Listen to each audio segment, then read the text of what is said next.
me più autentici dal punto di vista umano dell'amore, ovvero sia la poesia e l'amore in dialetto, che è un po' la parte più personale, più viscerale che esce da ognuno di noi.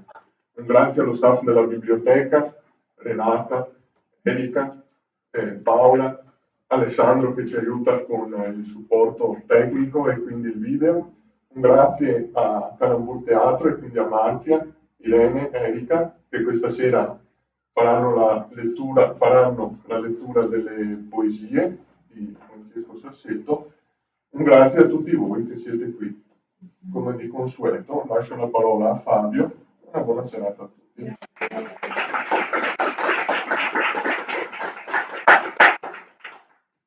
Eccoci qui, ben ritrovati.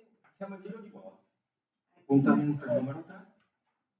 E ospite Francesco Sassetto, che qualcuno di voi ha già avuto occasione di sentirlo al primo incontro, quando c'era Alessandro Canziano, che è il suo editore, quindi poi cominciamo a chiarire un po' il cerchio.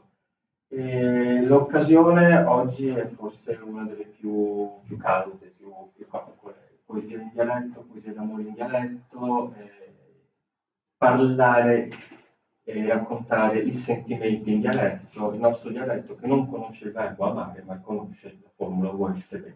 Amar non è dialetto, come forchetta non è dialetto, ma è più. Quindi gli affetti in dialetto hanno delle parole precise, dei colori, dei sapori, degli odori, sono anche Adriano, sono preso del padrino. Allora voi busi, niente manine, niente manine.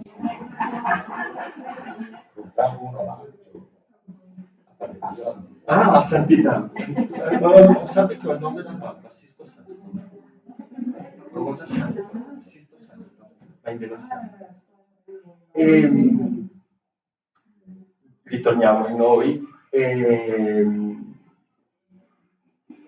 La forza del dialetto è appunto anche quella di evocare i sentimenti, anche quelli più privati, anche quelli più personali. Se li leggiamo in una poesia in dialetto comunque li riconosciamo, se non per esperienza diretta, perché ognuno ha le sue esperienze, ma anche per il racconto o per l'evocazione. Si parlava un attimo fa con Francesco di alcuni poeti amici che non scrivono in dialetto e se lo fanno per evocare una dimensione familiare, dando voce al padre o alla madre che si esprimevano in dialetto. Quindi anche la lingua dell'evocazione, la lingua più diretta. Francesco Sassetto,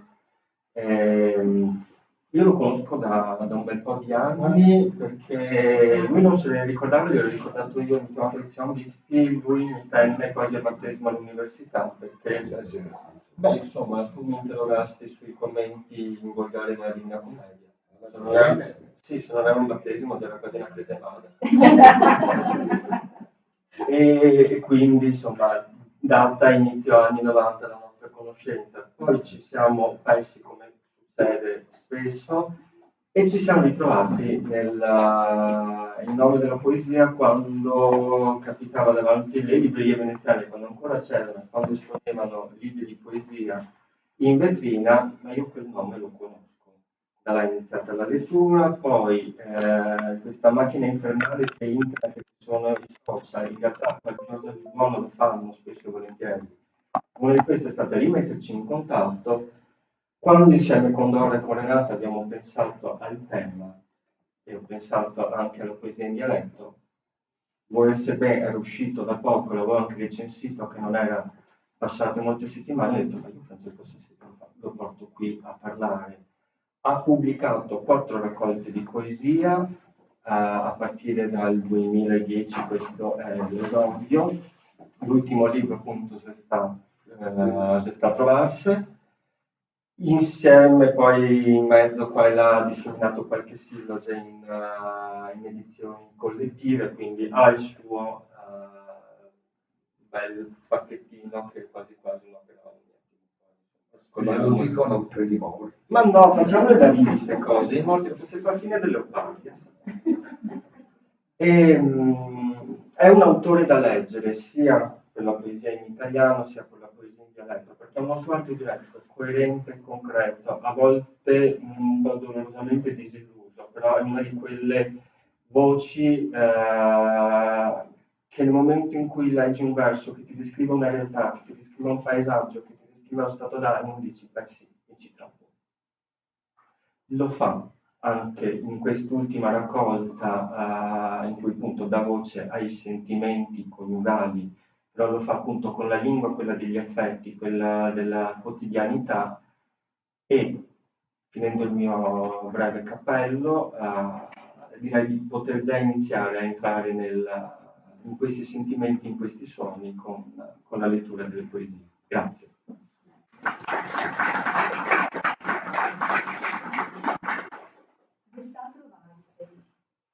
Per caso, o chissà, se stava esonduso fra grumide spini, e bronze, ancora infugare, rifarsi, risciare e assai, e cae da fare ogni giorno, guardando i piedi, e il volo dei stelle senza manne parole, e a tristezza, ingroppada nell'anima come una sorte, un destino, inciodà dentro un goa. E contarsi a tocchi, a bocconi, 50 anni passai, nell'ora che barse destua, e ombre se slonga, e coversi gli occhi, e man se cerca per dir qualcosa che a voce non dise.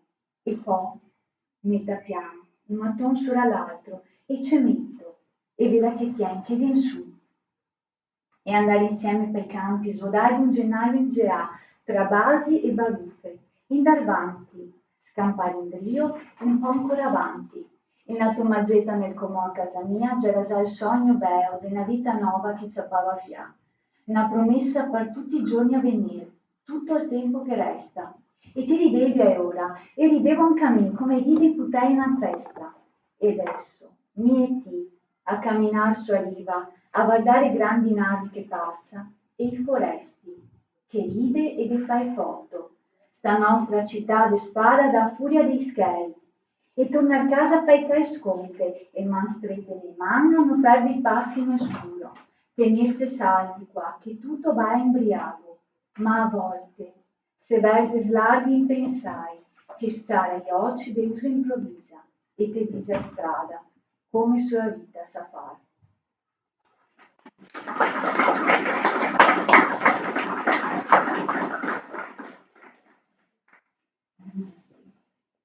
Non ti mi scrivi parole d'amore di dimentichità che regare.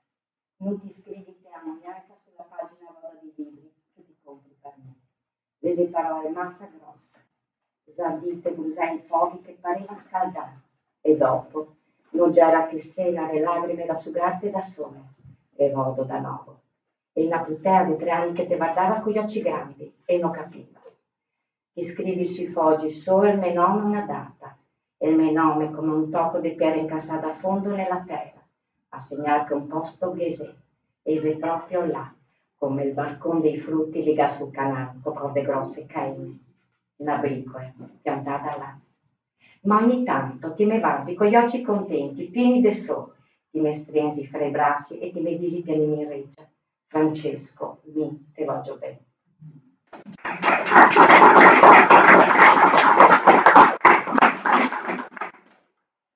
Allora, io vi ringrazio tutti, ringrazio Fabio che mi ha invitato, tutti all'organizzazione della biblioteca del comune e grazie di questa lettura molto bella.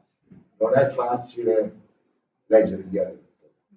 E, ecco, volevo precisare una cosa. Il libro di cui parliamo è questo, Così sta a trovarsi. E vi mostro anche la copertina perché io ci tengo queste cose. Se l'editore mi vede si arrabbia, siamo in diretta. Così. Ma sono 2 figure, una maschile e una femminile, che camminano in direzioni opposte.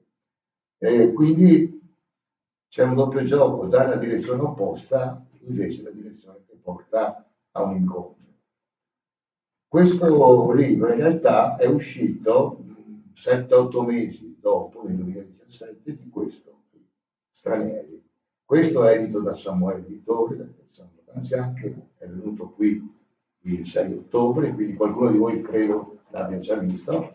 Questo è edito da Stefano Valentini, Valentini Editrice di Padova, entrambi carissimi amici, perché il rapporto poi autore-editore o costruisce un'amicizia, un dialogo, qualcosa che rimane, o non se ne va, non si fa qualcosa.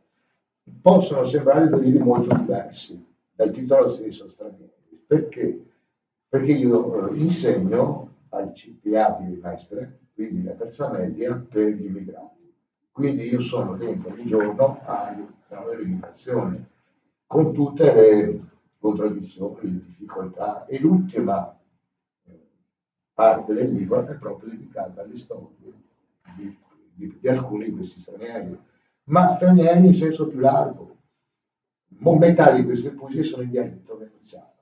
Io mi sento straniero a Venezia, che non è più Venezia, è ormai un business finalizzato a rapidi guadagni, invaso da folle turistiche, veneziani scappati, vivono tutti in terraferma, una città in cui non conosco quasi più nessuno, una città che era quella degli incontri, dei saluti, delle amicizie.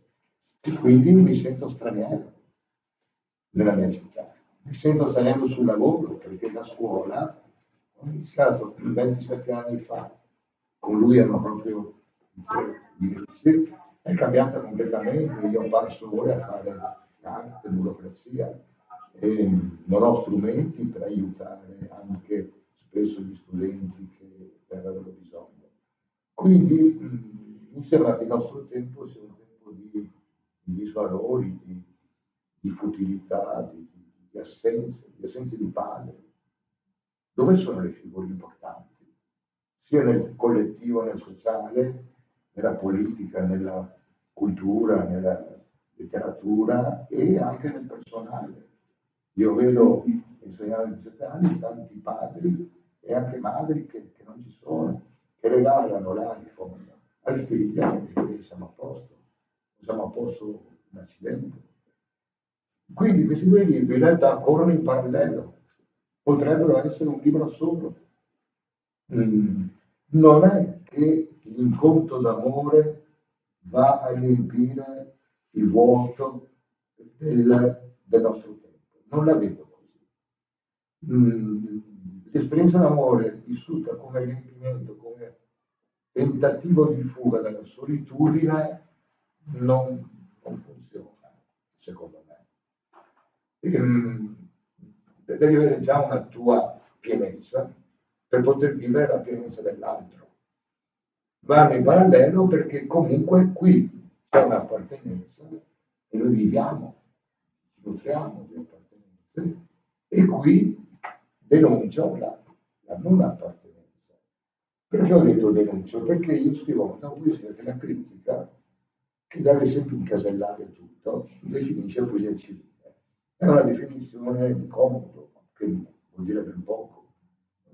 Io credo che chi scrive versi, la parola poeta già mi sembra molto pericolosa, abbia così il dovere, il piacere di dire quello che vede, di dire qualcosa sulla realtà che serva poi anche agli altri, sia utile, come ricordava Alessandro Canziano, il motto del logo della Samuele, che è una frase oraziana, proibisce utile dulce, cioè l'utile, un'idea, un pensiero, un'emozione che può diventare anche mia.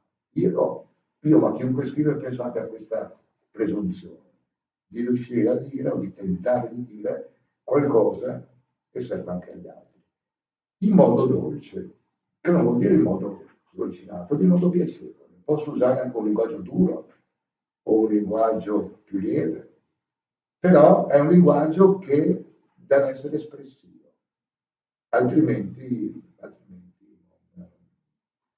non assolve il suo compito. Quindi questo Descatrovance, come anche Salieri, è nato lentamente, proprio molto diluito nel tempo. parte dall'esperienza personale. Quando dicono ma la poesia non dovrebbe essere autobiografica, cosa vuol dire? Io posso dire solo quello che conosco. Io non posso parlare di biologia molecolare, perché so appena le due parole. E allora parto per forza dalla mia esperienza, che non deve essere però autoreferenziale, se no è il mio diario. Io ho un diario, scrivo le mie cose, non vado a leggere in pubblico. E non deve essere fine a se stesso, non deve chiudersi, deve aprirsi. Almeno è la nostra speranza. Io vi ringrazio di essere qui proprio perché se voi non ci foste, non avrebbe senso che io scriva, mi dedico all'altro. E quindi un autobiografismo che però non si ferma allo scrivente, ma va oltre, va all'altro. Cioè, uno dei principali atti di comunicazione. Poi il dialetto, io sono nato bilingue, sono veneziano dalla nascita, io conosco molto bene l'italiano e il veneziano, perché già con l'inglese ho serie difficoltà. Quindi per me parlare in veneziano è assolutamente normale, fin da bambino, a casa si parlava veneziano e a volte quando scrivo uso il veneziano. Non posso dire quando, perché un caro amico comune, Fabio Franzini, anche lui poeta dialettale, anche se mi scrive in dialetto pietrangino, che quello di Oderzo è anche più duro, più aspro, dice che la lingua la cerchi tu e cerchi le parole, perché la lingua è il ragionamento, è il discorso, è il pensiero. Il dialetto è lui che ti trova, è lui che ti cerca, ti arriva. Io quando ho un'idea e comincio a buttarla giù su carta, mi viene un dialetto veneziano. E questo libro, fin dall'inizio, è venuto in veneziano. Sono poche poesie, sono 7 poesie in tutto. Perché il veneziano?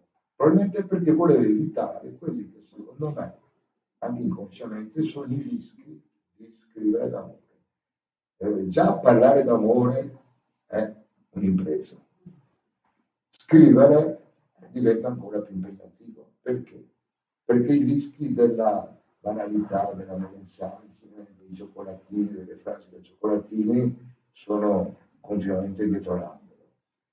Io non ho niente contro Francesco Sole, gli auguro tutto il successo che merita, però francamente le sue poesie d'amore a me non dicono niente.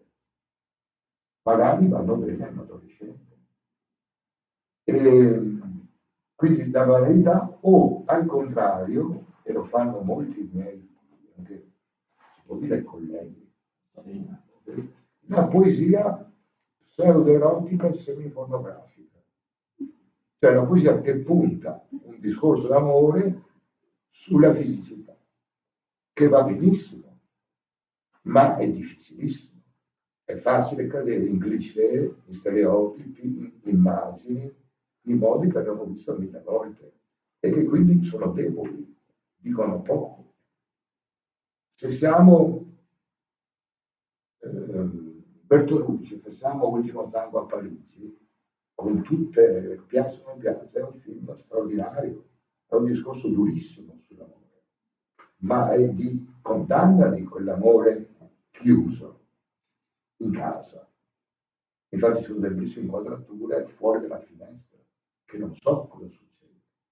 È amore quello, è certamente una forma d'amore. Però ci vuole un geniale regista e un attore della portata di Marlon Brando.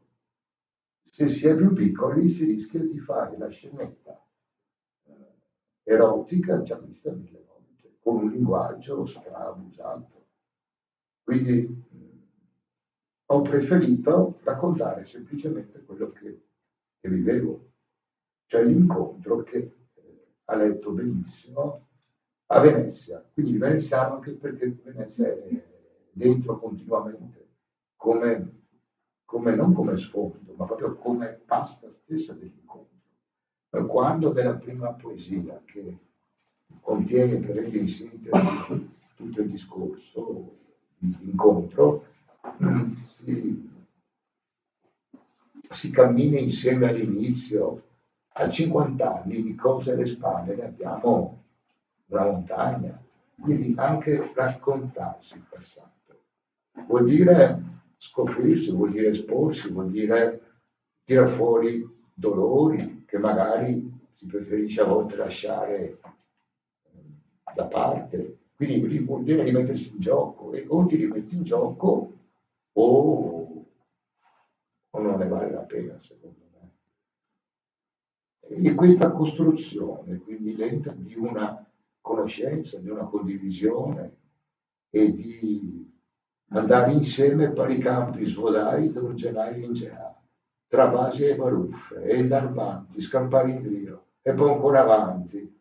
E la tua gente nel como a casa mia, era già il sogno bello della vita nuova che ci appava a fiamme, la promessa per tutti i giorni a venire, tutto il tempo che resta. Ecco, quel tra basi e baruffe è un po' la chiave. Baruffe in veneziano non è il litigio, io devo tradurre il litigio, ma io posso litigare perché quest'acqua non mi piace, perché è naturale. E dimmi prima. Quindi la baruffa è qualcosa di profondo, è lo scontro, l'attrito tra due diversità, tra due distanze. Allora, o riusciamo a colmare quella distanza, o ciao, chi si è visto, si è visto. Però bisogna colmarla, bisogna lavorarci sopra, e costa fatica, costa impegno, costa anche molta pazienza. Nell'altra poesia letta, Non ti scrivi parole, è un esempio anche di questa accettazione e acquisizione, perché l'accettazione è passivo, di una diversità. Io mi ricordo che mia volte, l'attuale mia moglie e all'epoca così amica, mi regalavano dei libri. Ora normalmente ero abituato che da un libro avevo scritto in due di dedica, c'è chi scrive un romanzo, però non lo scrivevo niente. E io ci restavo un po' male. E dopo ho capito che quella pagina vuota, mi ci è voluto un po' di tempo perché sono un po' lento, per lei voleva dire molto di più che usare parole già usate, già consumate. E metteva appunto, come scritto nella poesia, il nome, a dire che c'era una bricola. La bricola, lo sapete, è il palo in laguna o nei canali a cui si attraccano imbarcazioni pesanti, c'è un palo forte, è una radice. Quindi essere uno per l'altro bricola. Un punto di riferimento e di ancoraggio. Io posso fidarmi di una bricola. So che c'è, torno la sera e trovo non solo un calore che può essere anche un po' finto, ma una presenza che non viene meno. E ecco, quindi il veneziano mi aiuta perché il bricola è intraducibile. Non esiste una parola, è un termine tipico del linguaggio del mare e posso renderlo solo con questo. Altra ragione per cui il veneziano mi va bene. Mi consentiva di avere parole per dire quello che volevo dire e un tono dimesso, è un salmo umile il dialetto. Infatti una volta chi parla solo dialetto era 50 anni fa, visto come ignorante, ma chi parla il dialetto. E se uno parla solo il dialetto, sì, è un problema. Poi volendo trasformare in materia scolastica, diciamo veramente, essendo una materia difficilissima peraltro perché ha una grammatica più rigorosa ancora di quella dell'italiano, una sintassi, non puoi sbagliare il congiuntivo. E in italiano è già stata in italiano il congiuntivo l'abbiamo eliminato per tempo, per praticità. l'italiano, ecco, l'italiano si sta anche impoverendo. Io ho problemi a scrivere in italiano. Io vedo anche a scuola i ragazzi che scrivono che vanno a fare shopping. Ma cosa vuol dire? Ti va a fare spese. Può essere vestiti, può essere oggetti informatici, eccetera. Eppure io non ho nulla contro l'ingresso degli anglicismi o di prestiti di questa maniera, ma una trasformazione di una lingua in qualcos'altro, un impoverimento che porta a un lessico ormai limitato a bello e brutto, buono e cattivo, nel dialetto non succede. Il dialetto è più conservativo, quindi cambia anche il dialetto. E io uso il dialetto parlato vivo. Cerco di evitare, se un termine è sparito, non si dice più, non si parla, è inutile che io lo usi. È come la penso io, altri amici la pensano in modo opposto, infatti sono bellissime discussioni su questo perché possono sfiorare la rissa. Ecco. Poi ti sarebbe brutto, però almeno un po' più sincero. Per cui proprio Gotto, io dico Gotto, però so che la maggior parte di persone non mi dice, ma è solo la dialettizzazione di un termine italiano. Si tratta di fare una scelta e come tutte le scelte devono avere almeno un po' di coerenza.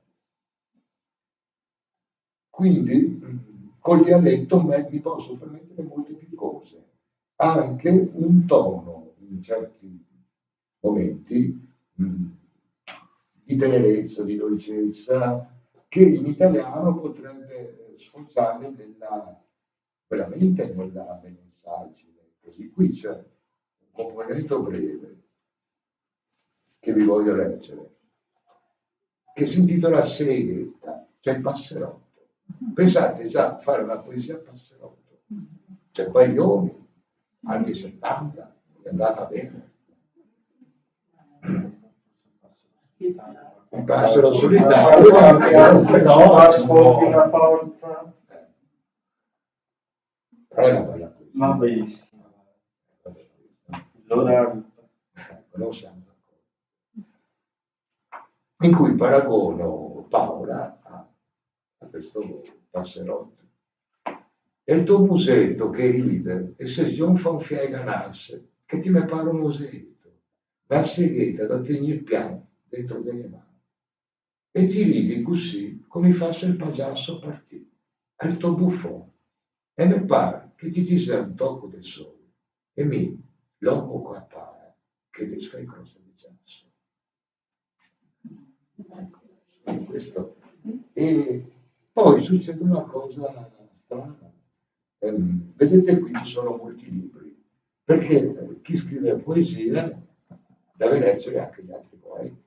Sono tutte poesie autori veneziani, Longela che mi pare sia stato ospite anche qui, Fabio Franzin, Giacomo Sandrone, eccetera, che hanno scritto anche loro in dialetto e anche loro d'amore. Cosa vuol dire? Che ci copiamo? No, oddio, può succedere, ma se succede, a me, andando a rileggere a distanza di qualche anno alcune poesie, ho detto, ma è molto vicino a qualcosa che ho scritto io e non mi ricordavo più. È perché c'è un humus comune linguistico e di contenuto che si stratifica e che ti resta dentro. È quella che tecnicamente i critici, quelli all'università, chiamano memoria interna. In realtà è un meccanismo psichico normale, se qualcosa ti colpisce, che sia un'immagine, una frase, un modo di dire, ti rimane. E ho visto che, per esempio, in una poesia di Giacomo Sandrone, da questa raccolta che è sempre pubblicata dalla Samuele, non è che faccio pubblicità alla sua editrice, che si intitola Cosa gusto che te dica, che è una classica espressione dialettale. Ma Venezia lui è portoghese, quindi è un dialetto già leggermente diverso, un po' più duro, con qualche tendenza anche verso il friulano, un dialetto un po' di confine. E cosa vuoi che dica? Cosa ti vuoi che te dica? E infatti in realtà dice molte cose. Il libro è centrato proprio sul lavoro di fabbrica, come anche Fabio Franzin parla di fabbrica. Però parlando di queste cose, questo devo dire, si parla anche di amore o di disamore. Quindi in qualche modo è un sentimento che apre una parentesi. Secondo me, a livello proprio semiotico, abbiamo ridotto il valore di questo termine. L'abbiamo ridotto a modi, comportamenti, interpretazioni molto stereotipate, molto volute. Ma anche chi scrive o chi fa un film deve dire dell'amore quello che gli altri si aspettano. I vari Muccino, Mossa hanno fatto molto male, perché hanno presentato sempre quella scena. Io mi ricordo quel film orribile che è L'ultimo bacio. Sì, ti ho tradita per l'ultimo. A finale, cioè, e quello è un cliché ormai. E non si cerca più o si cerca meno cosa è per me, che è una cosa, come lo intendo, per lui è un'altra, per lei un'altra ancora, e per fortuna. La psicologia, la psicanalisi, da Freud in poi, ci ha detto che la nostra capacità di voler bene è enorme, ha un'espansività proprio naturale grandissima. Non possiamo, secondo me, incasellarla, chiuderla in la coppia, la famiglia, anche una parola come famiglia, ognuno mette dentro cose diverse. Ma posso averlo sul posto di lavoro verso il compagno operaio che la motosega gli porta via 3 vite sul colpo. È voler meno bene. Se io corro in ospedale, lo aiuto, tanto che Franzino li chiama compagni, che pure è una bella parola perché è compagno, cioè colui con cui vive il pane, li chiama il fratello, il fratello. Ecco, e dicevo che in Sandron, che pure parla del lavoro della fabbrica e del dopo fabbrica, della disoccupazione, quando questo bellissimo nord-est non è stata più la locomotiva di niente e ci sono solo capannoni dismessi, verso il Torrese, lui è rimasto disoccupato e gira le piazze bevendo il bicchiere, trovando amici, persone, e c'è una poesia piuttosto lunga in cui proprio parla delle persone che incontra, chiamandoli per nome. È importante chiamarli per nome, cioè dare, quando scriviamo, un'identità alle persone, alle cose che vediamo. Non restiamo sul generico. E alla fine di questa, chiamiamola passeggiata, lui si rivolge alla sua donna e la chiama Piccia mia, piccolina. Anche questo, detto in italiano, ti mettono in galera, dico, cioè. Invece in dialetto acquista una credibilità, una verità e una spontaneità così forte che secondo me è molto vera, è molto giusta. Vi leggo solo queste 2 strofe. Piccia mia, io senti tu, i così bei, al mago quei non stati negli sconti, o torno a casa tardi. Ficami lì dentro dal profondo, prima che mi indormessi. Ravani me l'anima, fammi stare in pace, ma confiare. Piccia mia, gli apri tu, così bei, al mago quei non stati negli sconti, o torno a casa tardi. Pusimi in fronte, prima che mi indormessi. Dammi un bacio, fammi stare in pace, ma confiare. È la verità. Quanto bisogno abbiamo di un bacio? Quando torniamo a casa tardi, la sera, così. E questo Ravani me l'anima. Cioè, ecco, in veneziano non c'è questo. Io qui sì, devo leggere la traduzione, vuol dire proprio rivolta, mi rivolgi. Quindi si chiede qualcosa di molto forte, di molto profondo, in tono apparentemente leggero. Anche dire io accetti tu, in italiano sono ripetiti tu. Pensate, in italiano, piccolina mia i tuoi occhi. Pascoli. È improponibile. Ecco, lì in dialetto nettamente appunto, e mi sono accorto per quel gioco di memoria, di humus, detto comune, che io ho scritto una cosa molto simile, senza accorgermi, se sta a trovarsi. E ho detto una poesia sul ritorno alla sera. Cioè, anche Paola, l'insegnante, una condanna comune, appunto, ed è sul ritorno a casa di sera, dopo una giornata di scuola, perché ormai in realtà il tempo del lavoro o per la riunione X o Y, sempre straordinaria, quasi sempre si fa sera, dalla mattina. E ve la dico così. E adesso metti ogni giorno a scuola, mira il treno di prima mattina, un vaso di furia, dico i putelli veneziani che comanda Venezia.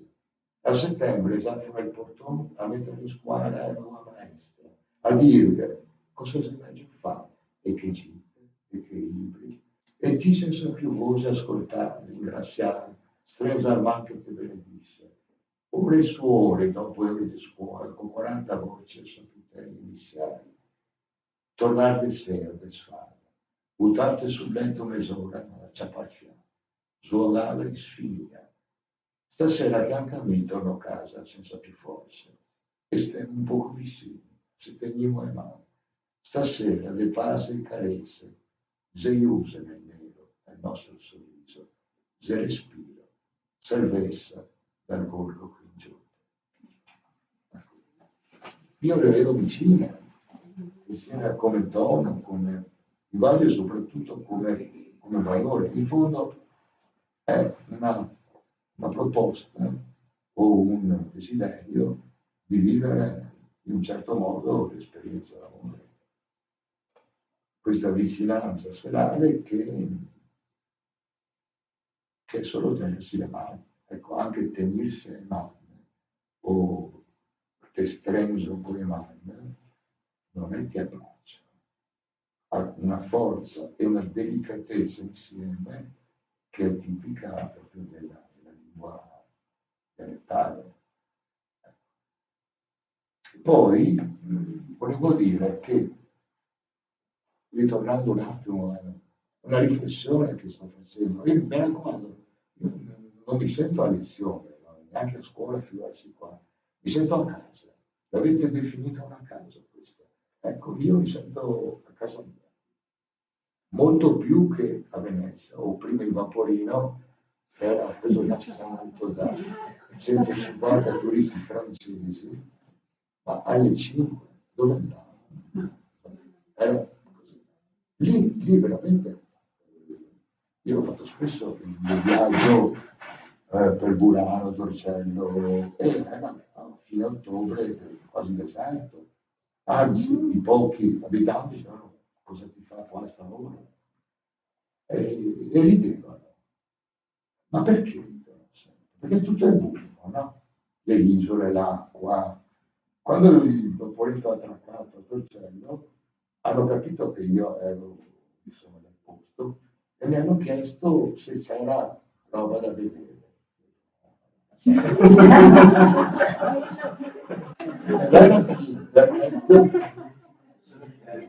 I giovani mi chiedono se a Torcello c'è di carciofi.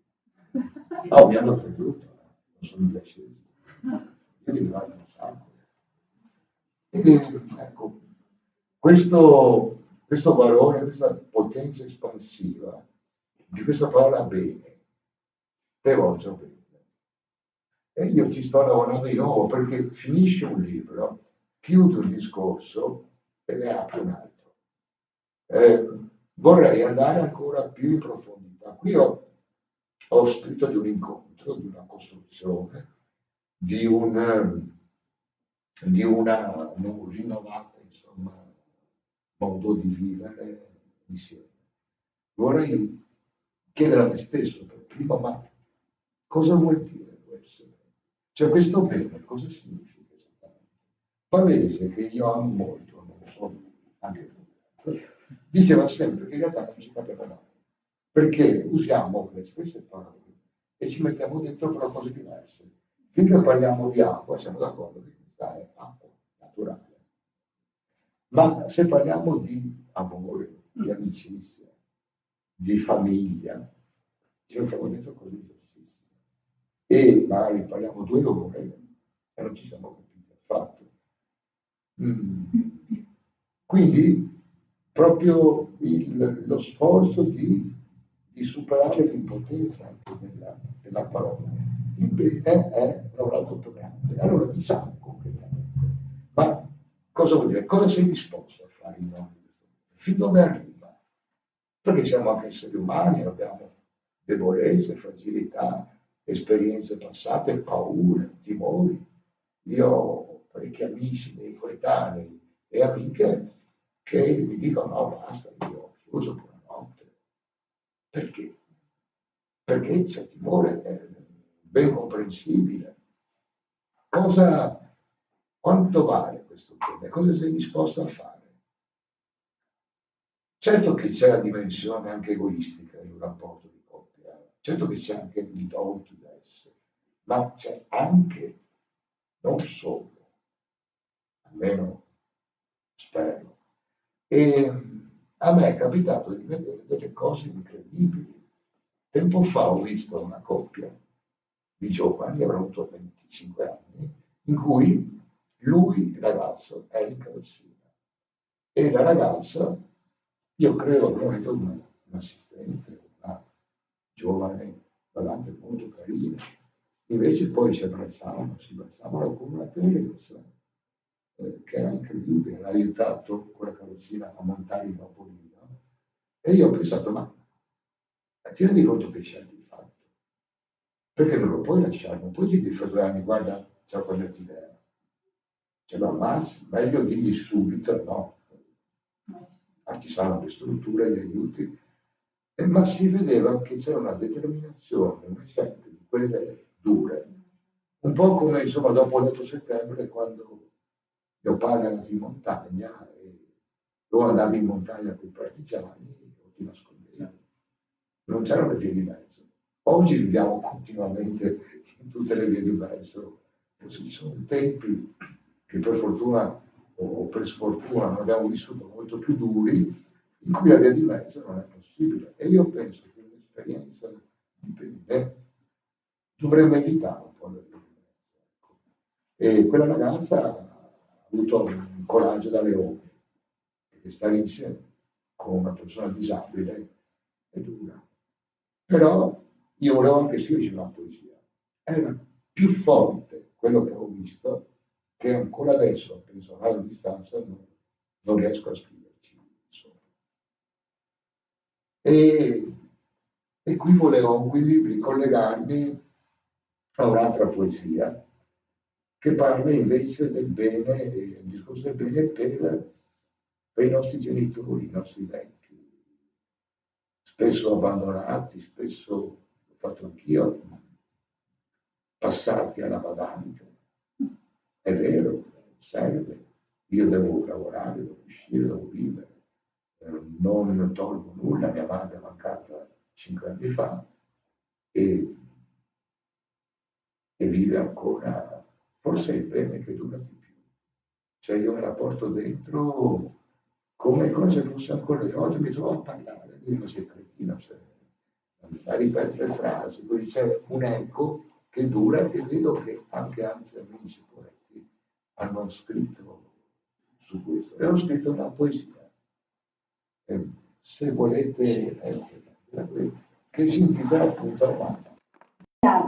Su e giù col gireo per il corridoio, così, per muovere le gambe, e ora in carrega davanti ai filmetti d'amore, che gli piaceva tanto alla badante. Che lesevi 100 volte i romanzi francesi di Atto Giovinessa e ti volevi parlare con me degli scrittori, della scuola, cosa che faceva, come che andava. E sempre depressa, poco tempo per te, massa poco. Una giossa appena nel mare detto ore lunghe di godo e pensieri. E ti piangevi. 83 anni e la stette così. Un buso nero che si mangiava ricordi e parole, tutto che si desfava, come rosega i sorsi e piere finché non resta più niente. Solo sto presente. Le carrossea, dottori, badanti, schede da pagare. Ogni giorno sempre un fiapeso. E gambe che tremava di più e il fiato si scurtava. Idee storte, neanche più buoni a fare la nota della spesa. E che si sbrissava via una sera. Il cuore se andrà, sempre più piano, fino a taser del tutto. Se sta quello che te vuoi, dar via di qua, dal gireo, dai dottori, dalla badante, da qualche altra parte. Non è niente. Meglio che qua, così, aspettare.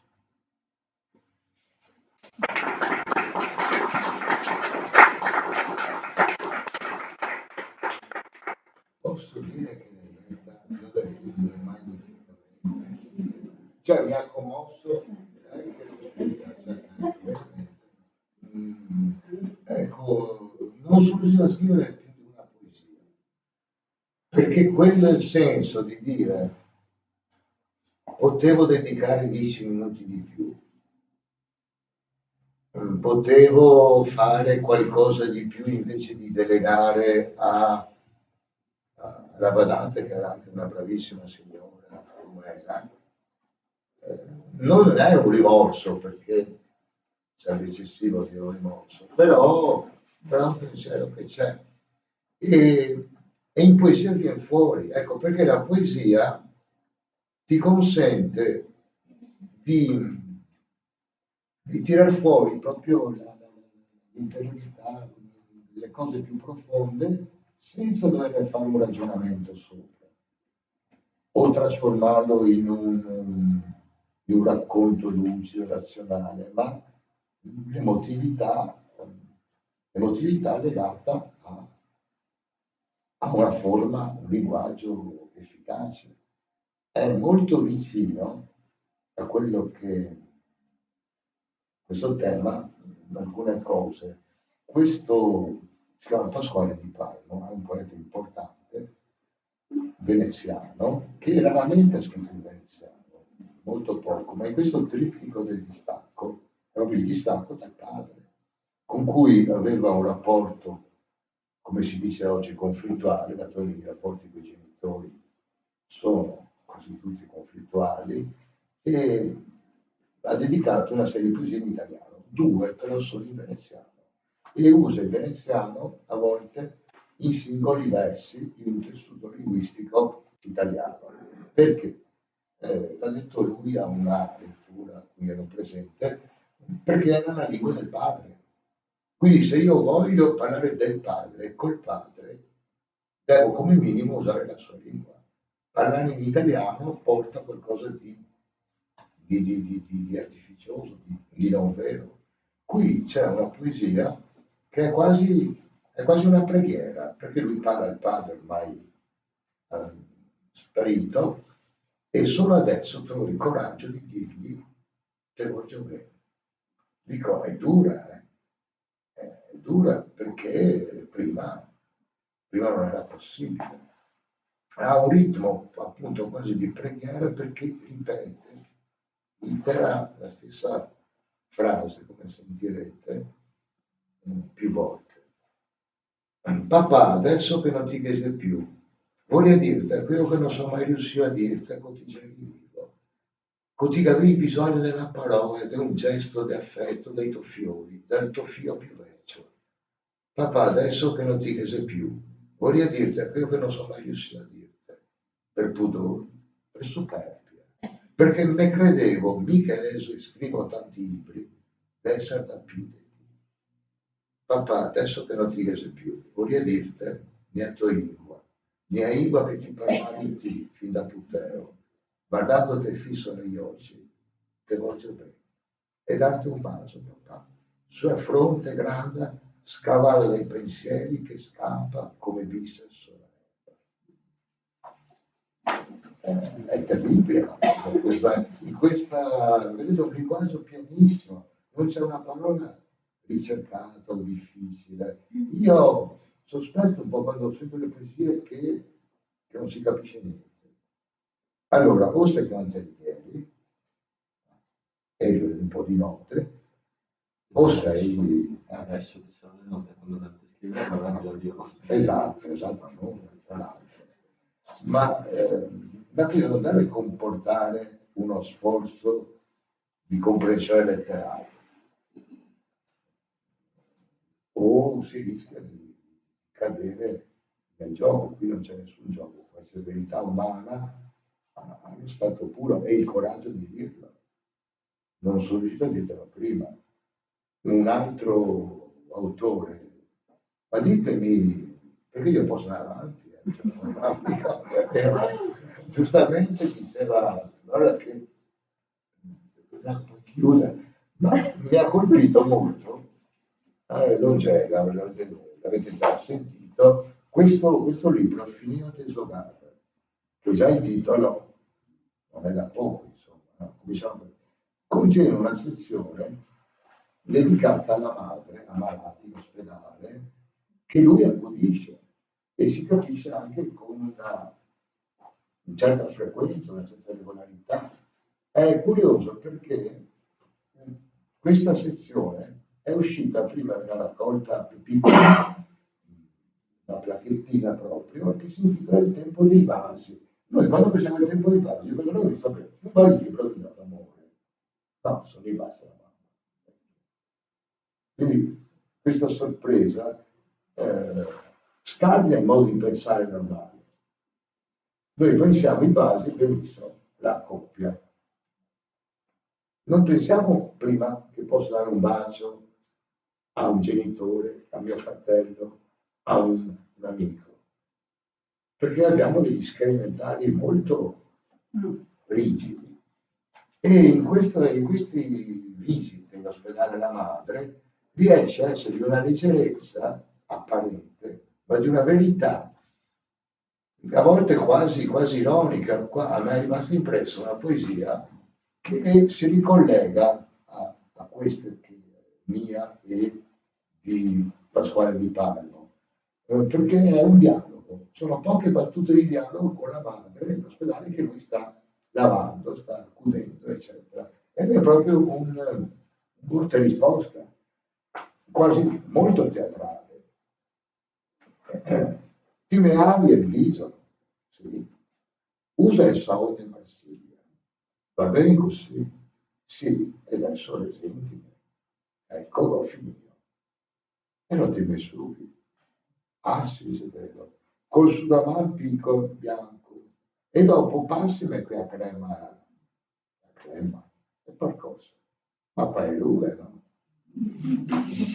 Cioè, sembra addirittura persone che prima volta ti scassa completamente.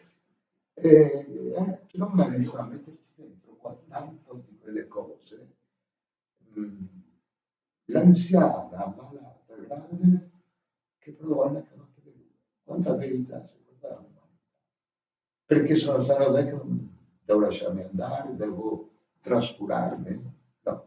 E il figlio che comunque con una pazienza infinita, perché gli anziani è ovvio che sono faticosi, sono pesanti, che l'asciuga sulla mano, che le passa la crema. E io leggendo questa poesia che trovo bellissima anche nella sua originalità teatrale, cinematografica, ho pensato, ecco, io la crema non gliel'ho più passata, l'ho delegato alla badante. Quindi ci sono altre cose poi. Mi veniva in mente un'altra idea, sempre in questa idea larga del voler bene, dell'attenzione, del rapporto d'amore a qualsiasi età. È chiaro che a 20 anni è diverso che a 70, ma c'è. Mia nonna, a 83 anni, vedovo a tempo, aveva la sua signora. Usciva la sera, andava al caffè con gli artisti perché era pittore dilettante, ma siccome aveva un'autostima altissima, si considerava del chimico, lui ha litigato con del chimico, perché al tempo a Capesaro c'era le mostre e c'erano dei chimici in piazza. Il chimico gli ha fatto una critica, giocavano quadretti un po' così, un po' dei bozzetti, poi se ne è risentito e ha criticato pesantemente del chimico, se ne era fatto completamente, cioè, è vero, ecco, allora, io scrivo deve avere una sorta di antenna, di attenzione a captare i segnali. Prima ho nominato quella coppia in carrozzina. Sempre in stranieri, vicino a mamma c'è un'altra poesia di anziani che, ecco, sono strane, le poesie mi piacciono, perché una volta che l'ho scritta non mi riguardano più, cioè vanno agli altri. Ci sono poesie su cui sono diventato matto, ho lavorato, rielaborato, abbiamo fatto quegli editi pazzeschi in cui discuti ore sulla parola sia con Canzani che con Valentini, che anche lui mica scherza, di discussioni per raggiungere il risultato migliore e quindi dici, beh, su questo ho lavorato, altre che vengono molto più rapide e veloci e che piacciono di più. E molti hanno detto, ma ho letto quella poesia, una foto, è bellissima.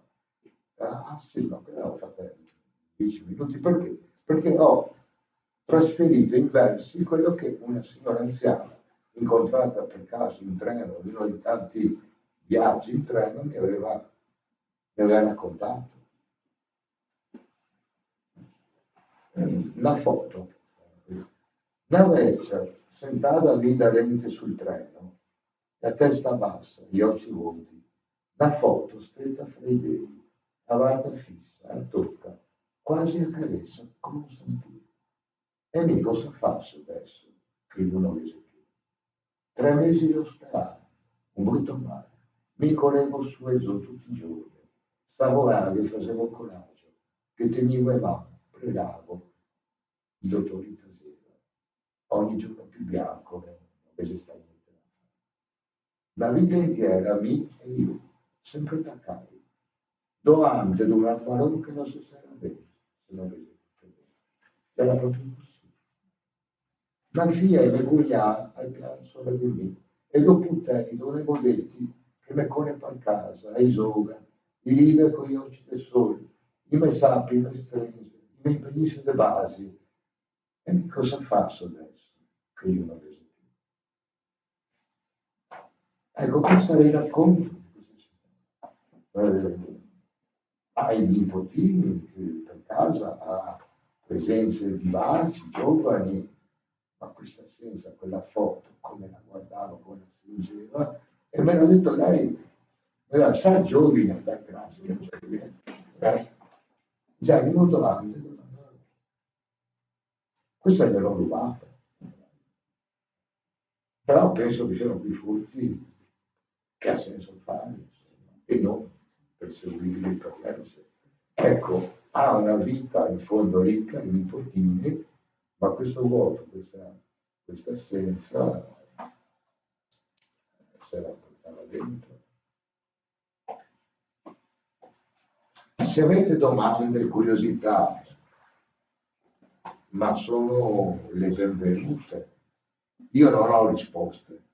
No, nel senso che non ho certezze, non ho niente, sono uno che scrive poesia e basta. Professore, Non mi dica professore. io la volevo ringraziare come veneziana, doc, trapiantata a Cassavio a 75 anni, per motivi di salute.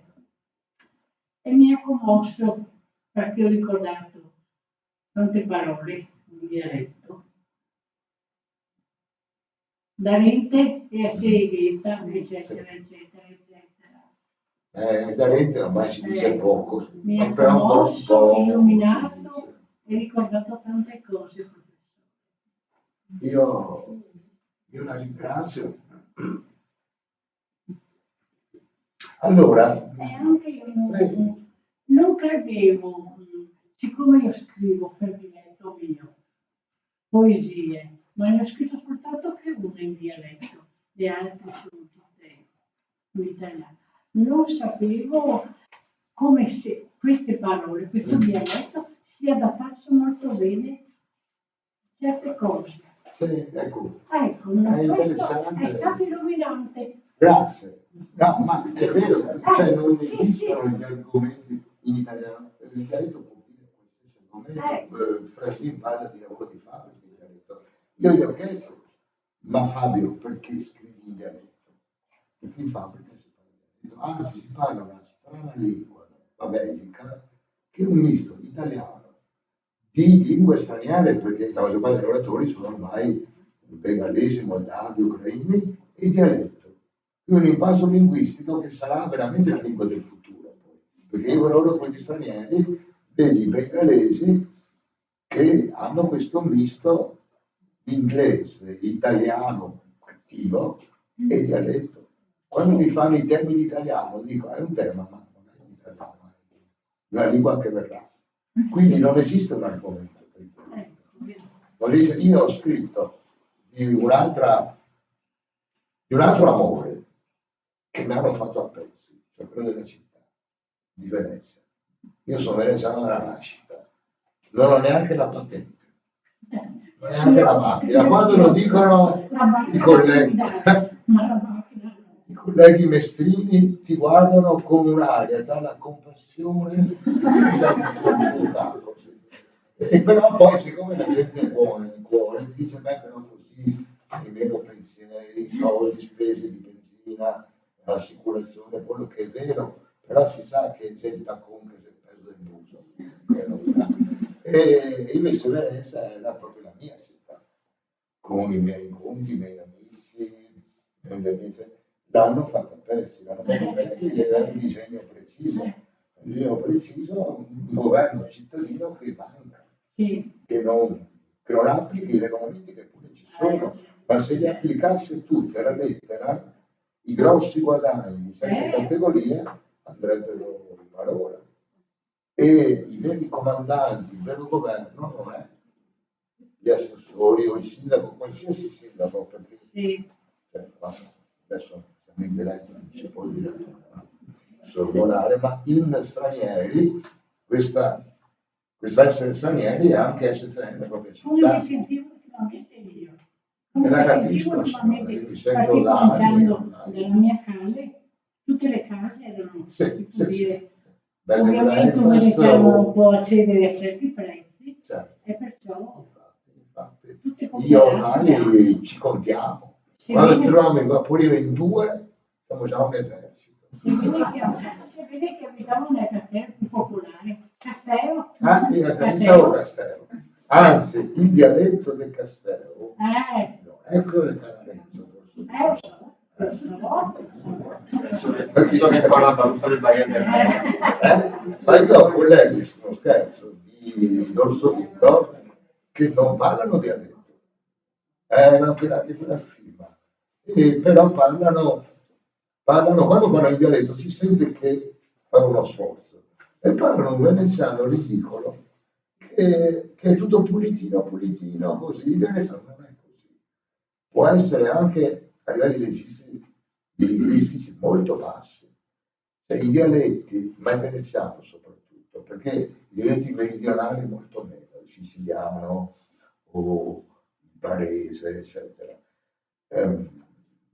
Avevamo avuto un poeta come Giorgio Baffo, che aveva una certa, come dire, monotonia tematica, però veramente con abilità a giocare su pochi elementi, ma non si può dire che è volgare. Baffo, assolutamente. Certo che parla di cose che non si possono dire perché siamo in diretta, però siamo tradusi, maggiormente andiamo in differita dopo la fascia potente. Andiamo in differita dopo la e quindi qui ho scritto adesso quando ci viene la poesia, che non la si trova, la poesia che proprio l'ho scritte varie anche in raccolte precedenti sulla distruzione programmata, studiata per Tavolino di Venezia. E questa è Riva Schiavoni, che è la riva che collega la piazza con Sant'Elena, così. Regno di chi?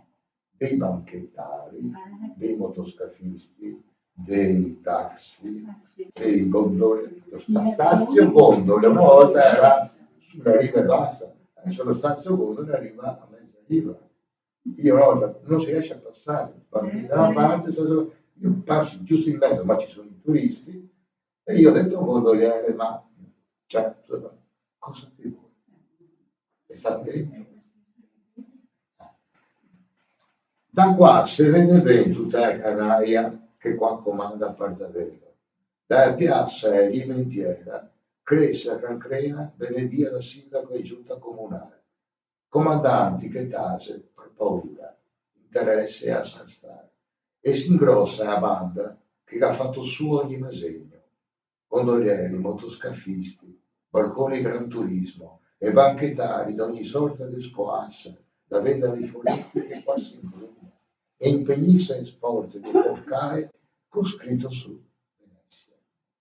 I nomi d'oggi, qua governa Occiai, a fischi, con l'orchi in mano e il tirapugni in tasca, e il conto in banca dei grassati, e guerra, temporale, se la scravassata delle forze criminali, che desfa e magna besa l'umanità, che coppa una città martoriata, cadavere espulsolente de anime e alghe marsine, da ributtare in mare, da dismettere.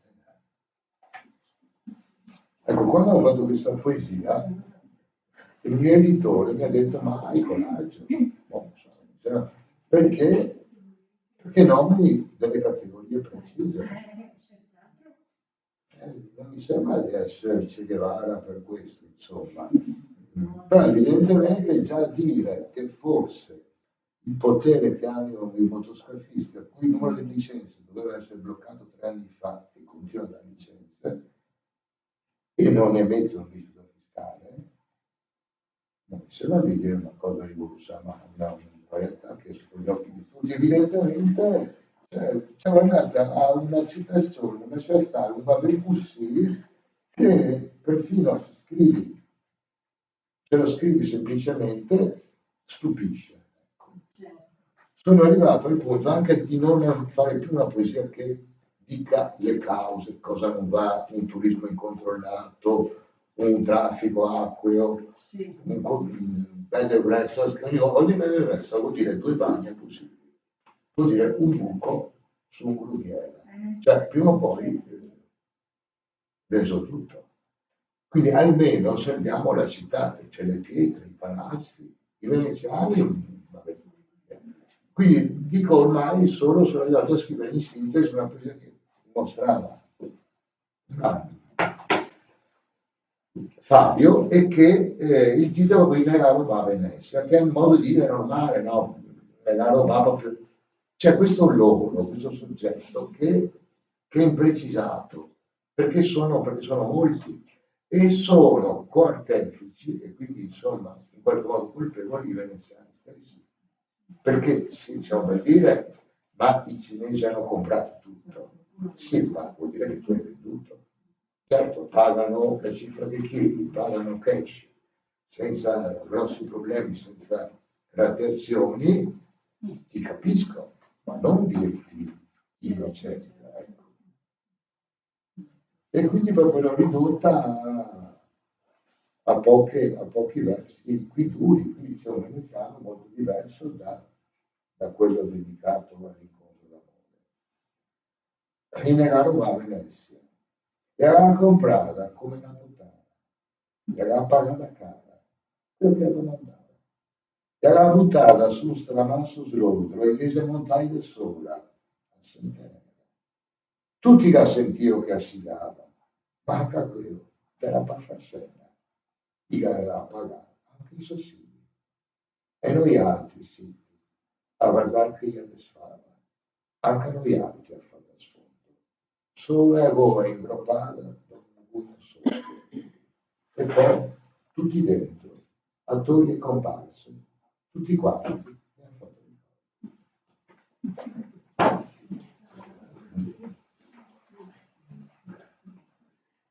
Penso che abbiamo sforato i tempi e tutto.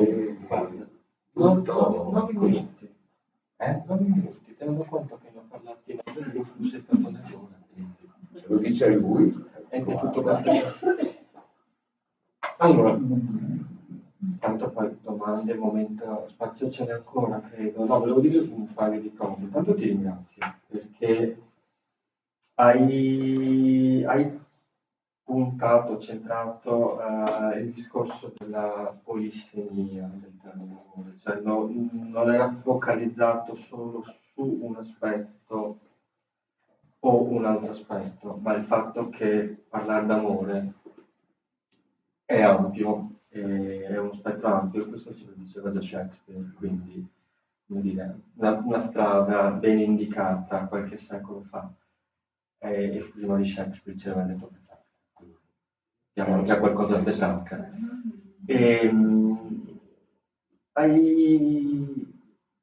Io sono molto contento perché hai dato voce a questa capacità del dialetto di consegnare il voler bene in molti modi, il coniugale, l'affettivo, quello delle relazioni sociali, quello della sofferenza anche sociale.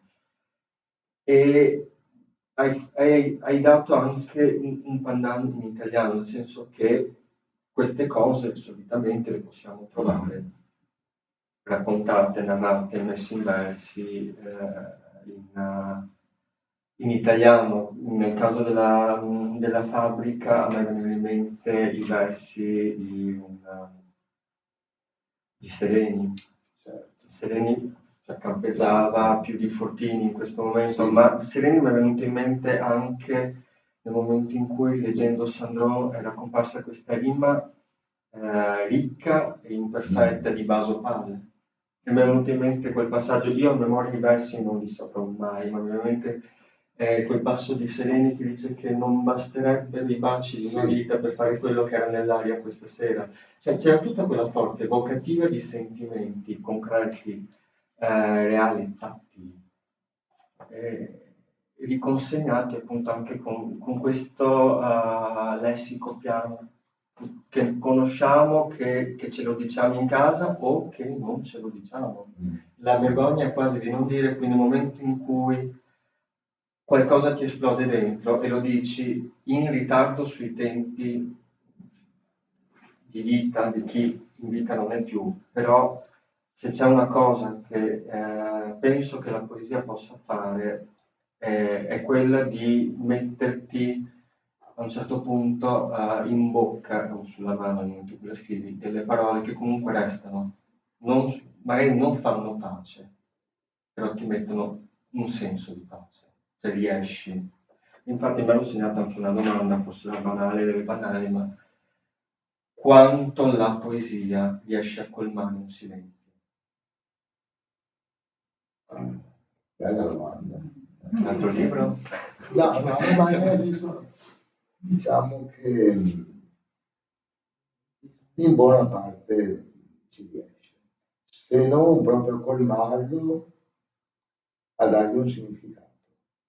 Perché io ho paura dell'assenza di significato, non della sofferenza o del dolore o dell'aver mancato a qualcosa. A me fa paura il silenzio, il trascinamento, il lasciarsi vivere, l'indifferenza. E la poesia è un buon antidoto in questo, perché se scrivi o leggi anche di altri, perché è importante leggerlo, trovo quello, infatti non mi ricordo chi diceva che noi, Pavese sempre, noi in realtà cerchiamo, quando diciamo, di confermare quello che pensiamo, ed è vero, è umano. Quando diciamo questo non mi piace, in realtà è che non entra in sintonia, non ci assomiglia in qualche modo.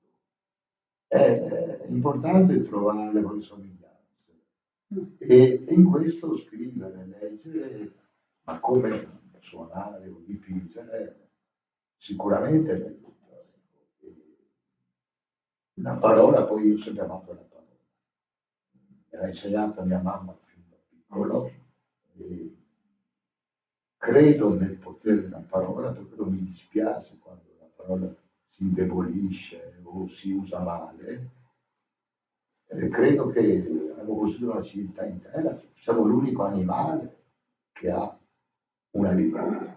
Tutti gli animali hanno un linguaggio, ma una lingua l'abbiamo solo noi. Io vedo i miei studenti stranieri quando riescono a esprimersi meglio, quando riescono di più a dirmi difficoltà, problemi, esperienze. Quindi non è quello. Credo che nessun potere scientifico o risolutivo di niente, ma di arricchimento anche dei propri vuoti, delle proprie sensi di inadeguatezza, per esempio, passati,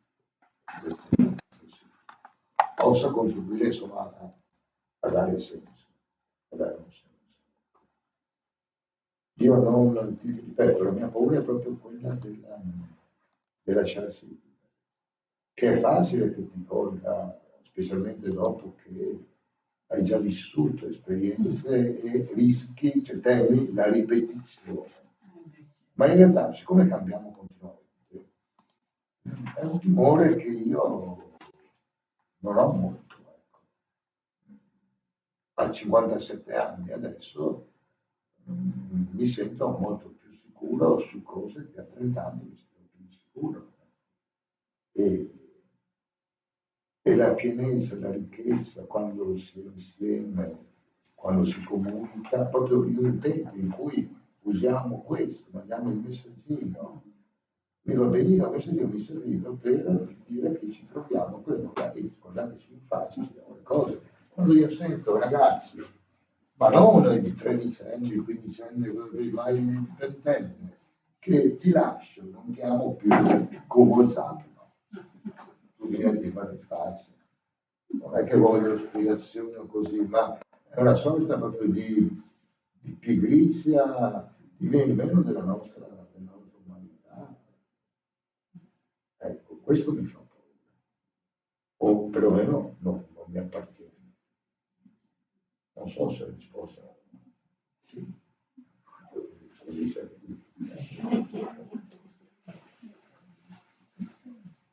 Qualche altra domanda? Io spero di non avervi annoiato, perché la noia è una cosa che per professione evito accuratamente. Sono disposto a fare qualsiasi cosa pur di non annoiare. Dire, siete stufi? Tornate a casa, Professore, le dico un'altra chicca per ringraziarla sempre. Ho fatto il 20 di aprile di quest'anno le nozze di diamante. Signora... Chi meglio di me può parlare d'amore?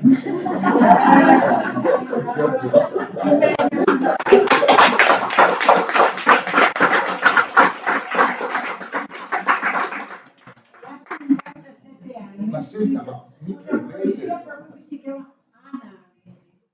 Ma perché non c'era? Come? Perché non c'era? È in casa. Posso farvi una domanda? Sì, sì. Allora, io le notti di diamante non l'ho mai fatto. E non ci arrivo neanche, credo. Quanti anni sono?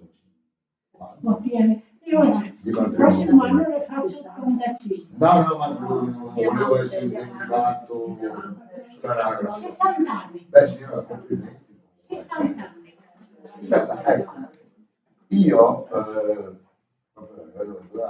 avuto, mi sono sposato 2 volte, i miei amici infatti mi dicono che ci vivo, in senso negativo, e ho avuto pezzi di vita con persone, donne diverse. L'amica amicissima Lucia Midorizzi, che è stata qui l'altra volta, mi dice che è così, Francesco.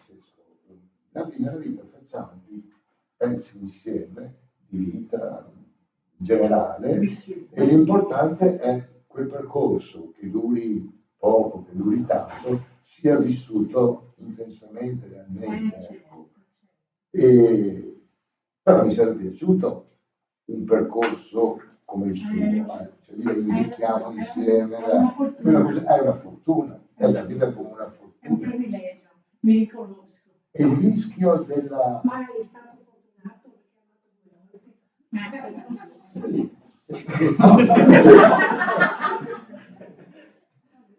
È vero, io conosco persone no, che non hanno mai vissuto un'esperienza, hanno vissuto altre cose perché non hanno mai voluto assumersi responsabilità, l'impegno, la rottura di consigliare l'impegno, ecco, e evitare gli impegni, quindi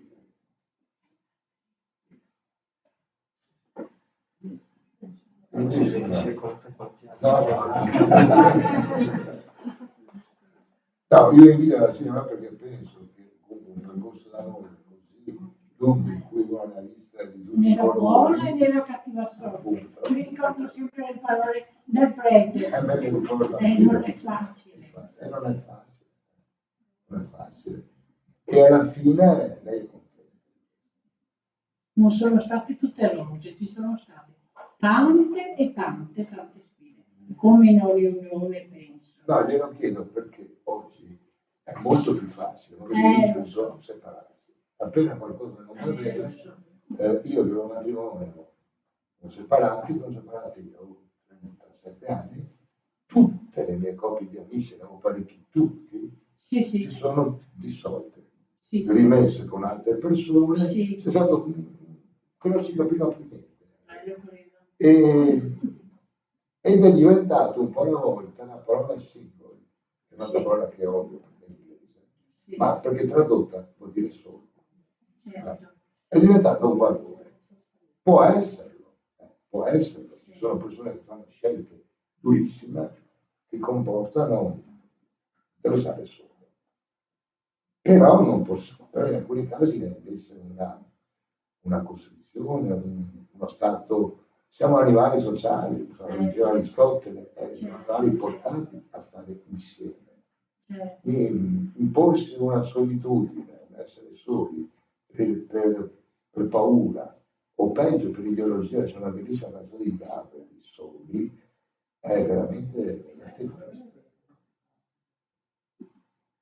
Quindi io la invidio.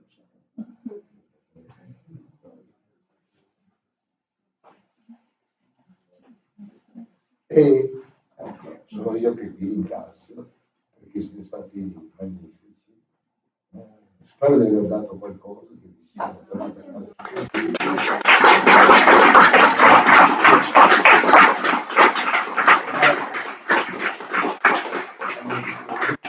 organizzatori e a Fabio che devo dire quando la devo supera di molto. No, sono io che ti ringrazio.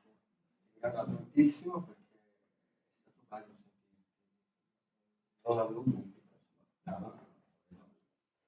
Ringrazio voi. Vi invito sabato prossimo al quarto e ultimo incontro con Alessandro Cinquegrani. Ci parlerà di Saba, dell'amore e della solitudine in Saba, quindi. Tocchiamo una vetta questa volta della poesia del Novecento italiano, non solo italiano perché Saba fortunatamente anche molto tradotto, forse più letto all'estero che non in Italia adesso, e al quale in poesia molto lessico d'amore, è l'editore a Saba. Io non ci sono. Io vi ricordo che fin dal liceo Saba scritto una famosissima poesia a sua moglie, in cui paragonava la moglie a una luna cagna. Eravamo anni 70 pieno femminismo. Mi ricordo l'insegnante legge la poesia, in classe praticamente si scatena il putiferio, che il rifiuto era sbagliato, era eccessivo, poi quella è una preghiera così, però che 5 anni ci illumini su questo, perché a me ancora adesso quando la rileggo non mi convince. Invece io sono molto convinto di quella poesia perché c'è tutta una simbologia. c'è una simbologia che è molto legata alle origini recuperate, non vissute direttamente, ma recuperate dell'ebraismo in Saba. Per cui la simbologia adottata rispecchia tutta una serie di caratteristiche affettive o comunque simbolico-affettive, perché Saba in quella sua fase della poesia traduce i sentimenti nei simboli. C'è tutta la delicatezza che allo stesso tempo allontana, perché dici chi cacchio sei tu per darmi della capra della gallina, della capra. Se glielo dice a uno. Quindi ovviamente Alessandro credo che ci aiuterà un po', perché visto che è uno dei testi è stato coraggioso comunque. Ecco un altro modo di dedicare il ballo dell'amore, infatti, veramente nuovo, ha precedenti in Italia o cose simili. No, è quello il discorso, che non ha precedenti. Cioè Saba, che è il più periferico dei poeti del Novecento, il più anziano dei poeti del Novecento, che in realtà viene letto dai poeti del Novecento quando Saba è già abbondantemente adulto, perché Saba entra in circolazione, poi c'era tutto un discorso legato a penna, femminismo e un altro ciclo di incontri di poesia. E per cui sì, credo che Alessandro ci aiuti, o comunque ne assicuro che la domanda gliela gli dirò. Alessandro mi richiede. E sì. Posso? Sì, certo. Finito? Sì. Allora, loro hanno finito con le cose serie e importanti. Noi invece tutti ci concediamo un momento più leggero insieme a Francesco e a Fabio, e anche sì, Fabio mi ha anticipato un momento calorico, perché oltre al calore di stare qui tutti insieme, la mamma di Fabio anche questa volta ci ha fornito di calorie dolci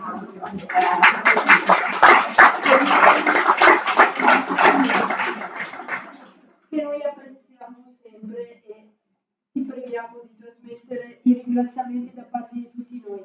Io ho intravisto, mentre ero qui, e penso anche Fabio dalla sua postazione, ho intravisto prima Alessio Nardin, che è il responsabile, il presidente, non so come il maestro di Casa del Teatro, che tra uno e l'altro dei suoi viaggi in Russia, perché ormai ce lo contendiamo, no, con la Russia, giusto? Ci ha fatto l'onore di passare qui a trovarci, ma soprattutto di coordinare il lavoro di queste bravissime, io le chiamo ragazze perché mi piace, perché siamo tutti ragazzi, e c'è anche qualche ragazzo però lì in fondo, e in particolare vi prego di portare a nome di noi tutti il ringraziamento ad Alessio, perché quest'anno per la prima volta la poesia l'abbiamo vissuta come probabilmente la ascoltavano una volta, cioè la ascoltavano. Sì. E quindi è bello leggersi da soli i vostri versi, ma è ancora più bello ascoltarlo dalla viva voce di persone che, come abbiamo visto, hanno preparato parola per parola nella loro lettura, e soprattutto poi vengono qui con noi ad ascoltarle e a leggerle queste parole. Però ho parlato troppo per quello che mi ero proposta, perché ora è il momento di mangiare e bere qualcosa. Ultimissima cosa, per chi lo desiderasse, Francesco ha portato delle copie di libri. Certo. E sono sempre di là. Dove c'è la roba dolce, c'è anche la roba. Grazie ancora, ci vediamo di là.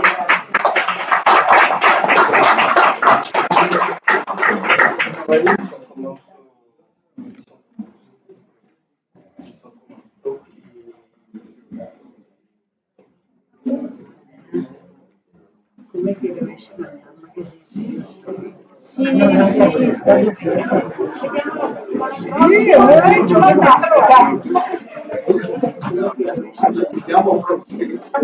Sì.